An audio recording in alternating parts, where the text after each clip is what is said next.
There's an airplane seat falling from the sky above the jungles of Peru. It's a row of 3 seats, and on the far right side is a teenage girl that's buckled in. She's free falling through the open sky, and there's about 2 miles of empty air between her and the top of the Amazon rainforest. And a few seconds ago, she was on a routine flight with her mother to go see her father for Christmas. But now, that plane is gone, and she's free falling towards the jungle below. So let me tell you about Juliane's story.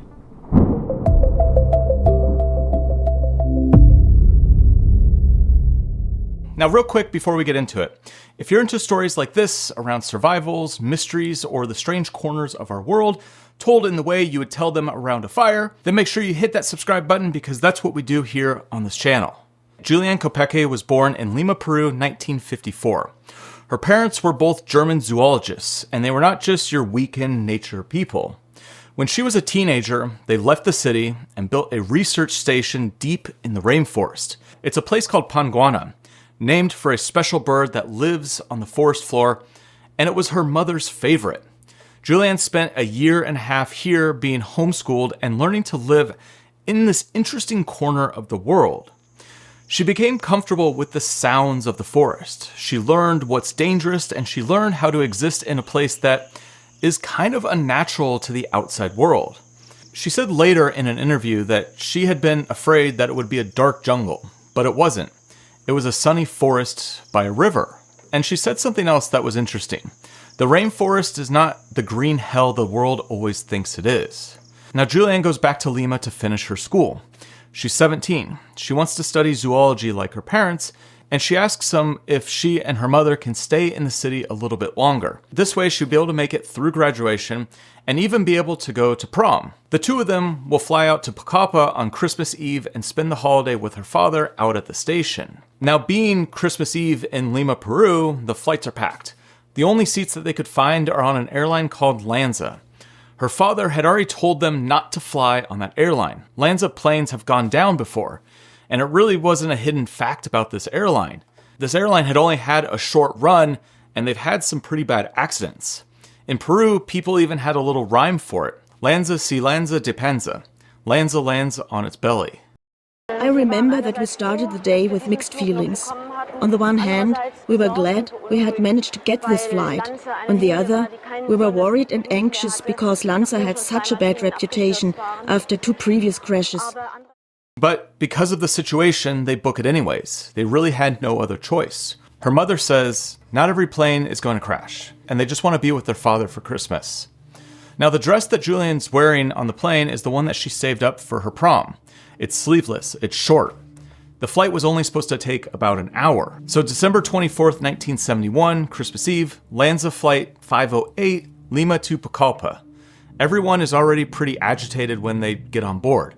The plane is 7 hours late, and they all just want to get out of the airport. They want to get to where they're going. So Juliane sits in her window seat, 19F, and her mother, Maria, is right next to her. Juliane looks out the window as the plane taxis down the runway and starts to lift off into the sky. She actually really likes flying. Her mother does not.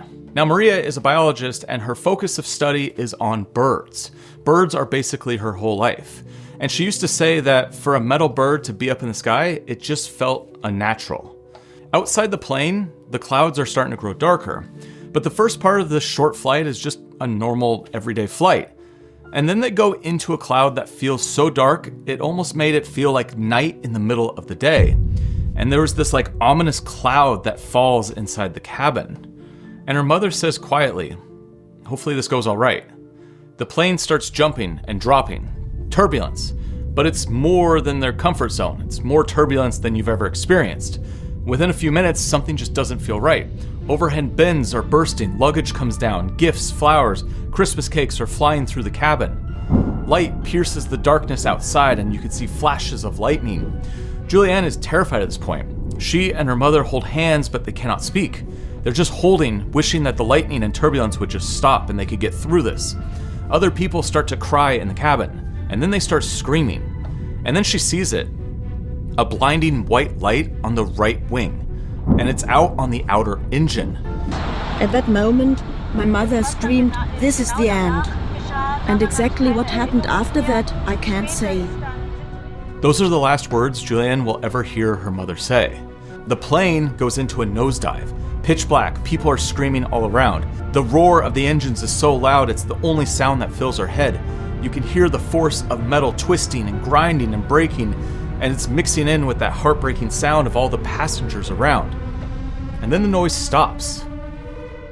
She's outside, and she's still strapped into her seat, and the only sound is the wind. She can feel that her mother's not next to her anymore. Juliane said that she hadn't left the plane, but the plane had left her, and she's now completely alone in the sky. Below her is the canopy, spinning up, the ocean of green. She said like the treetops looked like heads of broccoli coming at her. They're just coming faster and faster. And she knows in that second that she's free falling out of the sky, and there is no cabin, there's no plane, there's no mother next to her. There's just a seat, the wind, and the ground getting closer. And then darkness and silence. Juliane comes to the next day. She's alive, and she's on the floor of the Amazon, soaked in mud, still under the same row of 3 seats that came down with her. She crawls out from under the seats and looks up into the dense canopy above. The first thought is that I survived a plane crash. Somehow the trees broke her fall. She's got a concussion. One eye is like completely swollen shut, and the other one is just a slit. However, she could still see, just not very well because Juliane uses glasses, and she lost her glasses in the fall. She's really short-sighted without them. Her collarbone is broken, and she tore a ligament in her knee. And that's when she notices the blood. There's a deep gash in her upper arm. And all she has on is her torn prom dress and one of her 2 white sandals. She tries to stand up and immediately blacks out. After a while, I managed to sit up. Well, I saw that nobody was around. And I thought, where is my mother? I must find my mother. As soon as I could get up somewhat, crawling on all fours, I started to search for her. I crawled around and I called out for her. That's her first instinct, is to try to find her mother, who was sitting right next to her before everything fell apart. The jungle answers, but there's no other sound. She searches around for the wreckage the best she can, and her mom has to be somewhere nearby, but she just isn't. Juliane starts looking for anything that will help her in the wreckage, and there's really not much to help. She stops and listens and looks through the thick trees. There's no people. It's just green and that huge sound of the forest almost overpowering her. And then, in the distance, she hears this little roar of an engine. There's a plane up above, searching for the wreck. She moves around the forest floor but can't get a view of them, which means that they can't see her. Now, she grew up about 30 miles from here, and through the confusion and pain from her fall, a voice comes to her in her mind. It's her father's. And it's saying, follow the water. If you find moving water, he told her, do not let it out of your sight. A trickle becomes a brook, and a brook becomes a river. And people live on rivers. So she continues to stumble around the crash site in a daze, but then she hears dripping, a small stream, somewhere coming out of the soil. Now she has something to follow. Now she has some hope. Now before she takes off towards the stream, she does one last look around the wreckage. There's a little bag of sweets, about 30 little citrus-boiled candies, and it's something. And so she decides that she's going to suck on 4 of those a day. That's what she's going to live on. There's also a Christmas cake, but the rain has basically ruined it. It's mush, and so she just leaves that behind. So she starts listening to that little sound of water and follows it. And she only has 1 shoe. And with only 1 shoe, she keeps that foot in front of her to test where she's stepping. Out there in the jungle, there's plenty of things that you don't want to step on, especially the poisonous snakes. Out here, they look like dry leaves. And at this point, she's too blind to trust the ground. So she uses that sandal to test what's in front of her. She keeps following the sound until she steps on a creek. And it's a moment of relief because it gives her hope and potentially a way out. Juliane knows that open water is safer than walking through the brush. You can see it, you can hear it. You're not shoving your legs through brushes and piles of leaves that cover this thick forest floor, especially with only 1 sandal on. And so that becomes her whole life for the next few days. Follow the water, walk the bank when she can, wade in the water when she can't, and when it gets deep, she just lets the current take her, and she floats. And she's doing just what she was taught from her father. Now on the 4th day, she's hungry, she's tired. She still has some of these candies that she's sucking on, but then she hears a large bird land nearby. Now, it's a king vulture, and she knows this bird from growing up in the forest. Her mother taught her about birds. King vultures do not land for nothing, and they're known as the king of the dead. They're only going to land if there's a meal nearby, and king vultures don't kill their prey. They find the remains of other animals and feast on what's left. And so she's afraid. She heard this bird because she knows what this means. She turns the corner in the creek, and there they are, a row of seats driven headfirst into the earth, and there's 3 people still buckled in them. This is the first time that she has ever seen a dead body. As soon as they're in full view, she freezes and just stares. She can see that there's 2 men and 1 woman. She has to know if it's her mother.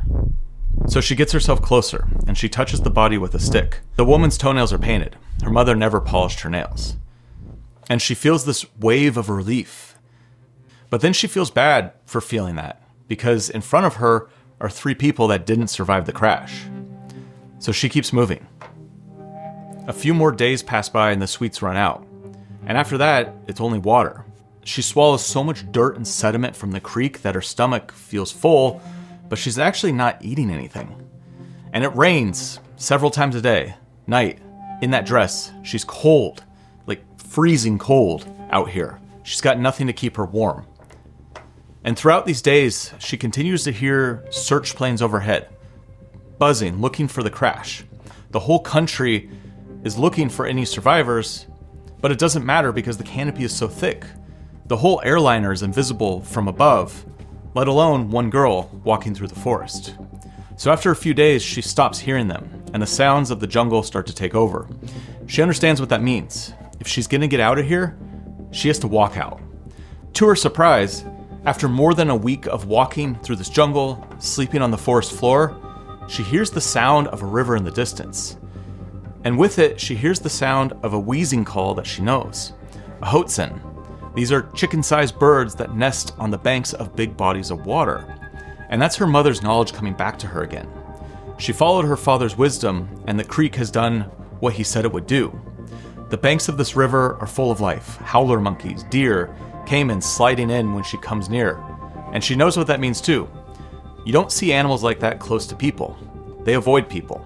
So deep down, she really knows that she made it to a river, but she's still far from help. But she doesn't really want to accept it. She just keeps the water in sight and just keeps going. By the 10th day, she's so exhausted, and the pain of her wounds are so unbearable, she can't stand properly anymore.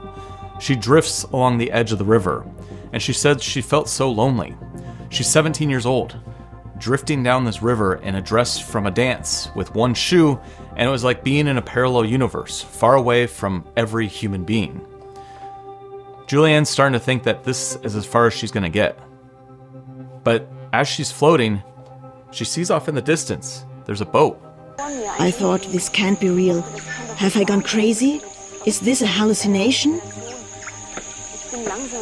I slowly approached it and touched the boat, and it was real. At this moment I became wide awake, looked around. Where are the owners? There was no one there. Looking around, she sees that there's this little path, and it leads into the trees. And at the end of that path, there's a hut with a palm leaf roof and an outboard motor and a liter of gasoline. Like the first signs of people she's seen in over a week that weren't from this flight. And so at this point on her journey, the gash on her arm is full of maggots, and they're about a centimeter long. This is not the first time she's seen this thing. Out in the jungle, their dog had the same thing. And these maggots release a special fluid from their body that melts dead flesh, and then they start eating it. And she knew she had to get them out. And she remembered what her father did. Her father poured kerosene on the dog's wound to get the maggots to come out. So she sucks the gasoline from that can, and she spits it on her open wound. The pain is intense.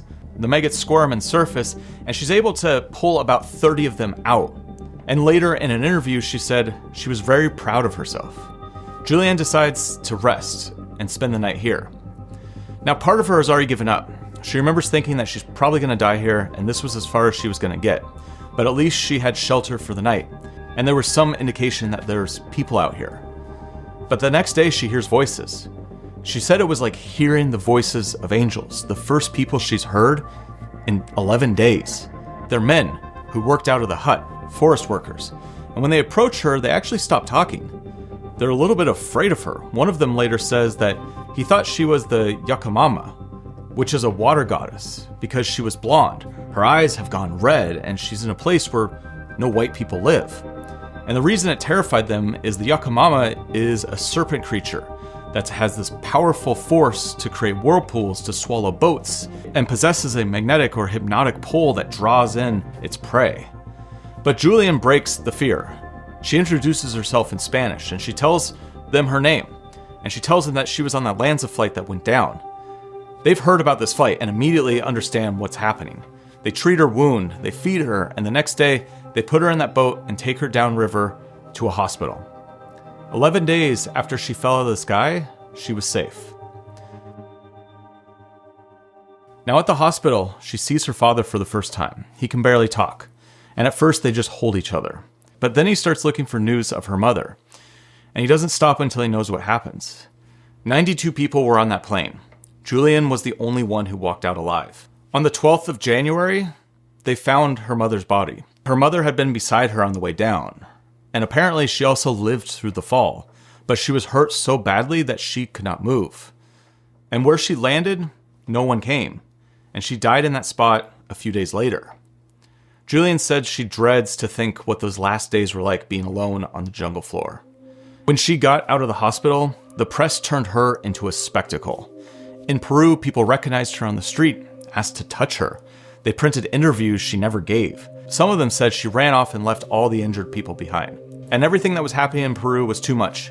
She had to get out of this country. So her father sent her to Germany. But beyond all the media attention, she was also terrified of flying for years. She had nightmares, and for a long time she wouldn't even talk about it. So she lived a quieter life in Germany, and she stayed there for 14 years. And while she was there, she did the thing that she was already going to do the day that the crash happened. She went back to study zoology, the University of Kiel, a doctorate in 1980, and she became a biologist that focuses on bats. 14 years after leaving Peru, she went back to the research station that her parents had built. Same jungle, same station. And today, she's Dr. Juliane Diller, and she still helps run that place. She said that if the plane had not gone down, she might have studied biology anyways. She just would not have the same type of relationship with the jungle. Some people think the jungle is a green hell. She said the jungle caught her and saved her, and it's not the jungle's fault that she landed there. And there's one more strange connection for this entire story. Werner Herzog, the famous filmmaker, had a reservation on that same Lanza flight while he was scouting for a movie. But that movie didn't go through and he didn't get on that plane. And so in 1998, he contacted her and they went back into that jungle together. And on the way in, she sat in seat 19F, the same seat number she fell from. And she said it was finally a kind of closure.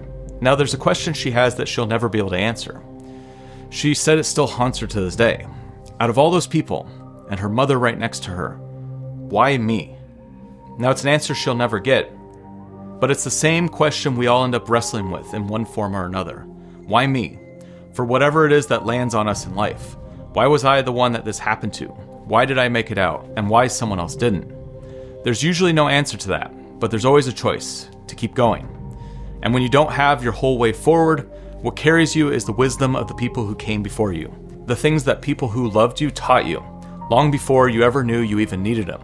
For Juliane, it was her mother and father's voice, telling her to trust the forest and telling her to follow the water. Now, if you've made it this far, I just want to say thank you. Stories like these are ones that remind us that life is unexpected and things can happen anywhere at any time. And so if you're into the stories of strange mysteries from the deep corners of our world, then make sure you hit that subscribe and like button. It's a simple thing, but it lets me know you want to see more videos just like this. And if you want another survival video, then make sure you check out this one right here. It's about a tugboat chef who went down with his boat and spent 3 days 100 feet underwater in the Atlantic Ocean. So I'll see you on the next one.